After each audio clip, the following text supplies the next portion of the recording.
Hello dear students, welcome you for Power System Operation and Control class. So in the previous class, we have seen the constraints of the unit commitment, where we have seen three constraints. Different constraints we have seen, that is spinning reserve and thermal unit constraints, as well as the startup constant of the thermal units. Now let us see the network constraints. So network constraints, while explaining this network constraint, let us see this figure 4.4 figure which is there. Now we will see the example of this network, so we will come to know what is the exact network constraint here. See, assuming that if the load is connected at the bus where G3 is connected, and G1 and G2 are connected at the other buses, those two buses are connected with the transmission line. The thing is what here, the production cost of G3 generator 3 is more than the cost of the generator 1 and generator 2. The transfer of the power from the generator 1 and generator 2 to load is limited by the transmission line capacity of the line. The problem is what, the G1 and G2 is having low cost, but the transmission of the power from that bus to load bus, the limitation of the capacity of the transmission line is there. So it is very expensive to commit G3, but the problem is what, even though the G1 and G2 with cheaper units are available, because of the network issues, we are unable to send the power from G1 G2 to the load. That's what it is, need to be go with the G3 only. So this is because of the network constraint. If the network possibility is good and the limitations was not there and it is having good capacity, easily the lowest or cheapest generators are used to supply the load. So because of this, the expensive generator need to be used.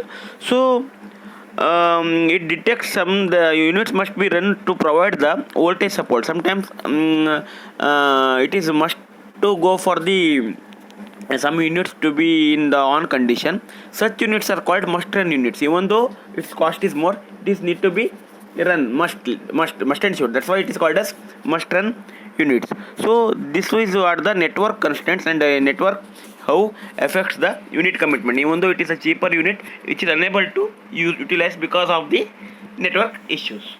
Okay, next is emission constraints. Emission constraint, it is a challenge today, because the emissions norms are stringent in the view of greenhouse gases, and it will be making the global warming. So the limit the pollutants like SO2, NO2, NO3 like gases, which the generators acting unit may emit. So the constraints are modeled in various way. So that those are the modeled in first one is limit on each plant at each hour. There will be some limit for the each plant at each hour. Each hour there will be some limitations. Second one is a limit on the plant over a year. During 1 year, what is the limitation should be given on the plant, and limit on the group of the plants, that is called as pool, over a period. Over the period it should be given. These are the some emission constraints are there while going for the unit commitment. Next is capacity limit of the generator. Capacity limit of the generator is nothing but maximum and minimum value of the generator power generation. We are knowing if one generator is on, means it should be generate minimum power. We below that we should not go, even though it is not required. Also we need to generate the minimum power, or there will be limit to the generator. Maximum we can go for some power. Beyond that we can't go. So this is what the limit on the generators, where it is given by Pg minimum comma I is lesser than or equal to Pi comma K lesser than or equal to Pg max comma I, where Pi comma K is the generation of the unit I at the period K. So these limits of the generator may vary over the period of the day. So this has to be considered while committing a unit, because it may vary. Generation limit may vary for the day or a period. So we need to take care of all these points while committing one unit. Next is fuel constraint. This is very important constraint. Some units have a limit on the fuel consumption. Some will consume more, some will consume less. So depending upon its capacity, fuel constraints are to be taken in account.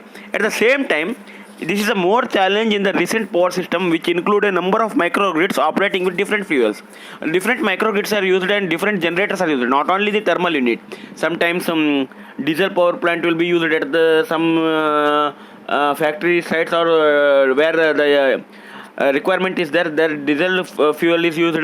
Like that, many other gases are used for different industries as a fuel. So the cost of the fuel is once again it's a constraint, as well as availability of the fuels, and the merits and demerits of that particular fuels because of its emission or its safety purpose. All those things will be come into picture during this constraint is taken. So fuel is not only the thermal, but also the other, like diesel will be there. Some other different gases are used depending upon the availability in the system.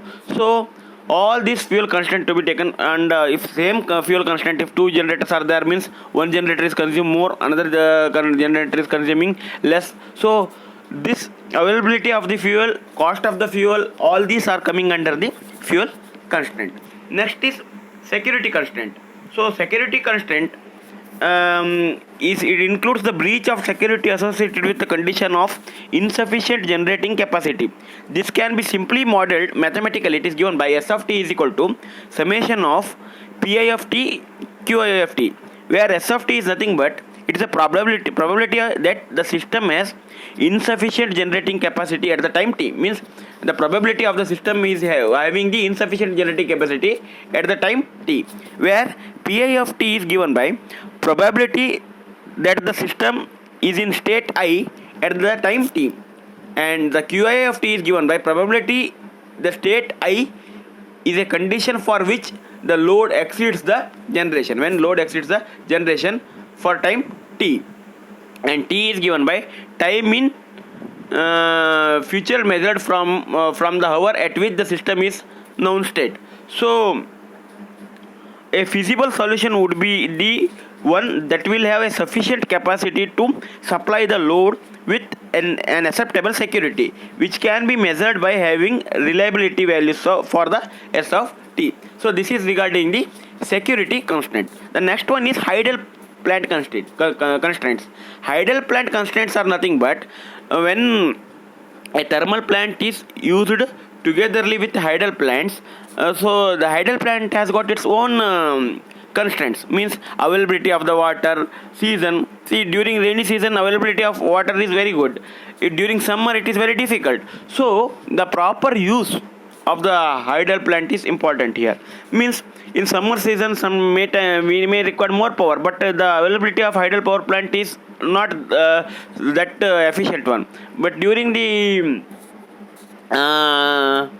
rainy season, very good efficiency is coming from the idle plant. Then what we have to do, we are supplying the base units and all base requirement. During the rainy season we can use the idle plants only, so we can save the thermal plants fuel, which can be used in the summer season, while the idle plants are not giving that much efficiency. So idle plant constraints are the utilization of the idle plants togetherly with or coordinating with the thermal plants is very important. So these are the different constraints to be taken care. Means what here, committing one idle plant or not committing one idle plant. This is what the idle plant constraint. So we can use idle plant, or we can take the help of the idle plant when the water availability is good. So this will be the